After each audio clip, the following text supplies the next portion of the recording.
ಗುರು first ಹೋಗಿ Kothalavadi trailer ಅಂತ ಯೂಟ್ಯೂಬಲ್ಲಿ ಟೈಪ್ ಮಾಡಿಬಿಟ್ಟು ಫಸ್ಟ್ ಟ್ರೈಲರ್ ನೋಡ್ಕೊಂಬ. ಸೊ ಯಾಕಂದರೆ one of the best trailer. So ಈ ಸಿನಿಮಾ ಕೂಡ ಗೆಲುವಿನ ಸೂಚನೆಯನ್ನು ಕೊಟ್ಟಿದೆ. ತುಂಬ ಎಕ್ಸ್ಪೆಕ್ಟೇಷನ್ ಇತ್ತು ಕೊತ್ತಲವಾಡಿ ಮೇಲೆ. ಯಾಕಪ್ಪ ಅಂದರೆ ಒನ್ ಆಫ್ ದ ರೀಸನ್ನು, ಒಂದು ಪುಷ್ಪಾ ಮೇಡಮು ನಮ್ಮ ರಾಖಿ ಬಾಯ್ ಅವರ ಅಮ್ಮ ಪ್ರೊಡ್ಯೂಸ್ ಮಾಡ್ತಾಯಿದ್ದಾರೆ ಅಂತ, ಇನ್ನೊಂದು ಪೃಥ್ವಿ ಅಂಬರ್ ಅವರು ಸೆಲೆಕ್ಟ್ ಮಾಡುವಂತಹ ಕಥೆಗಳು ಸಿಕ್ಕಾಬಡೆ ಸಖತ್ತು ಹಾರ್ಟ್ ಟಚಿಂಗ್ ಆಗಿರುತ್ತೆ. ಸೊ ಒಳ್ಳೆ ಸ್ಕ್ರಿಪ್ಟ್ ಸೆಲೆಕ್ಟ್ ಮಾಡ್ತಾರೆ. ಸೊ ಅದು ಅನ್ನೋದೊಂದು ರೀಸನ್ನು. ಸೊ ಬಟ್ ನನಗೆ ಸ್ವತಃ ಟ್ರೈಲರ್ ನೋಡಿದಾಗ ಈ ಟ್ರೈಲರ್ನ ಹೀರೋ ಯಾರು ಅನ್ನೋ ಒಂದು ಪ್ರಶ್ನೆ ಮಾಡ್ತು. ಯಾಕಪ್ಪ ಅಂದರೆ ಗೋಪಾಲಕೃಷ್ಣ ದೇಶಪಾಂಡೆ ಅವರ ಕ್ಯಾರೆಕ್ಟರು ಹೀರೋನ ಬೀಟ್ ಮಾಡಿ ಮುಂದಕ್ಕೆ ಹೋಗ್ಬಿಟ್ಟಿದೆ. ಬಟ್ ಟ್ರೈಲರಲ್ಲಿ ಮಾತ್ರ, ಸಿನಿಮಾದಲ್ಲಿ ಹಿಂಗಿದೆ ಗೊತ್ತಿಲ್ಲ. ಹೌದು, ಸೊ ಹೀರೋ ಎಷ್ಟು ಸ್ಟ್ರಾಂಗ್ ಆಗಿರುತ್ತೋ ವಿಲನ್ ಅವ್ರ ಸಪೋರ್ಟಿಂಗ್ ಕ್ಯಾರೆಕ್ಟರ್ ಕೂಡ ಅಷ್ಟೇ ಸ್ಟ್ರಾಂಗ್ ಆಗಿದ್ದರೆ ಸಿನಿಮಾ ಬೇರೆ ಲೆವೆಲ್ಗೆ ಹೋಗುತ್ತೆ. ಅಫ್ಕೋರ್ಸ್ ನಾವು ತುಂಬ ಸಿನಿಮಾಗಳಲ್ಲಿ ನೋಡಿದ್ದೀವಿ ಈ ಥರ. ಸೊ ಇದರಲ್ಲಿ ನನಗೆ ಗೋಪಾಲಕೃಷ್ಣ ದೇಶಪಾಂಡೆ ಅವರ ಕ್ಯಾರೆಕ್ಟರು, ಪ್ರೆಸೆನ್ಸು, ಸೀನ್ಸು ಒಂಥರ ಗೂಸ್ ಬಂಪ್ಸ್ ಬಂತು.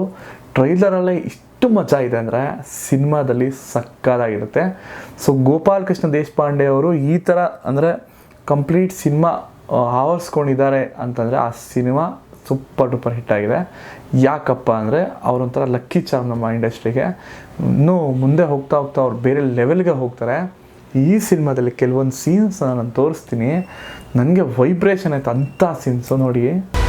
ಕೂತ್ಗಳಪ್ಪ ಚಂದ್ರು, ನೀನು ಯಾಕೆ ಎದ್ದು ನಿಂತ್ಕತೀಯ? ನಮ್ದೊಂಥರ ಮ್ಯೂಸಿಕಲ್ ಚೇರ್ ಇದ್ದಂಗೆ, ಸೀಟಿ ಓದಿದ್ರೆ ಕೂತ್ಕೊಂಡ್ರೆ ಉಂಟು, ಇಲ್ಲ ಅಂದ್ರೆ ಇಲ್ಲ.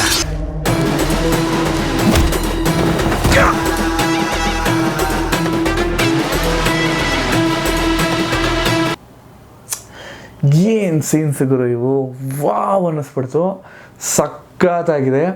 ನೀವು ಪೃಥ್ವಿ ಅಂಬರ್ ಅವ್ರನ್ನ ಎಲ್ಲೆಲ್ಲಿ ನೋಡ್ತೀರೋ ಅದಕ್ಕಿಂತ ಜಾಸ್ತಿ ಕಡೆ ಟ್ರೈಲರಲ್ಲಿ ಗೋಪಾಲಕೃಷ್ಣ ದೇಶಪಾಂಡೆ ಅವ್ರನ್ನ ನೋಡ್ತೀರ. ಸೊ ಇನ್ನು ತುಂಬ ಬುದ್ಧಿವಂತಿಕೆಯಿಂದ ನಮ್ಮ ಶ್ರೀರಾಜ್ ಅವರು ಡೈರೆಕ್ಟರು ಎಲ್ಲೂ ಸ್ಟೋರಿನ ಲೀಕ್ ಆಗೋ ಥರ ಮಾಡಿಲ್ಲ.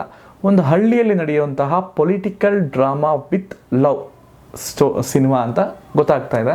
ಸೊ ಇನ್ನು ಕಾಂತಾರದಲ್ಲಿರೋ ನಮ್ಮ ಶೆಟ್ಟಿ ಅವರ ಅಮ್ಮ ಸೊ ಈ ಸಿನಿಮಾದಲ್ಲಿ ಪೊಲಿಟಿಕಲ್ ಬ್ಯಾಕ್ಗ್ರೌಂಡಲ್ಲಿ ಕಾಣಿಸ್ಕೊಂಡಿದ್ದಾರೆ.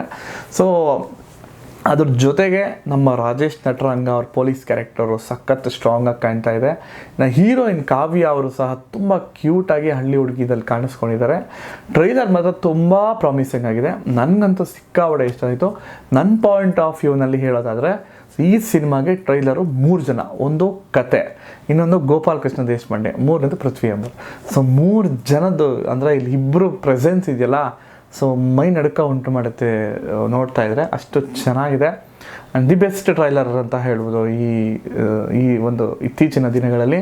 ಸೊ ನೀವು ಟ್ರೈಲರ್ನ ನೋಡಿ ಒಮ್ಮೆ ನೋಡಿಬಿಟ್ಟು ನಿಮಗೆ ಯಾವ ಕ್ಯಾರೆಕ್ಟರ್ ತುಂಬ ಇಷ್ಟ ಆಯಿತು, ಗೋಪಾಲಕೃಷ್ಣ ದೇಶಪಾಂಡೆ ಅವರ ಈ ಒಂದು ಸೀನ್ಸ್ ಬಗ್ಗೆ ನಿಮಗೆ ಏನು ಅನ್ನಿಸ್ತು, ಆ್ಯಂಡ್ ಕಂಪ್ಲೀಟ್ ಕೊತ್ತಲವಾಡಿ ಸಿನಿಮಾ ಬಗ್ಗೆ ನಿಮ್ಮ ಅಭಿಪ್ರಾಯ ಏನು. ಆ್ಯಂಡ್ ಫೈನಲಿ ನಮ್ಮ ರಾಖಿ ಬಾಯ್ ಅವರ ಅಮ್ಮ ಪುಷ್ಪಾ ಅವರು ಈ ಸಿನಿಮಾದ ನಿರ್ಮಾಪಕರಾಗಿರೋದ್ರಿಂದ so one of the reason ಈ ಸಿನಿಮಾ ತುಂಬ ಸೌಂಡ್ ಮಾಡ್ತಾ ಇದೆ. ಅದರ ಜೊತೆಗೆ ನಮ್ಮ ಪೃಥ್ವಿ ಅಂಬರ್ ಅವರು ಚೂಸ್ ಮಾಡುವಂತಹ ಕಥೆಗಳು ಅಷ್ಟು ಸ್ಟ್ರಾಂಗ್ ಆಗಿರುತ್ತೆ. ಅದರ ಜೊತೆಗೆ ಈ ಥರ ಕೆಲವು ತುಂಬ ಮೈನ್ ಫೇಮಸ್ ಆರ್ಟಿಸ್ಟ್ಗಳು ಇರೋದರಿಂದ ಸಿನಿಮಾ ತುಂಬ ಎಕ್ಸ್ಪೆಕ್ಟೇಷನನ್ನು ಉಂಟು ಮಾಡಿದೆ.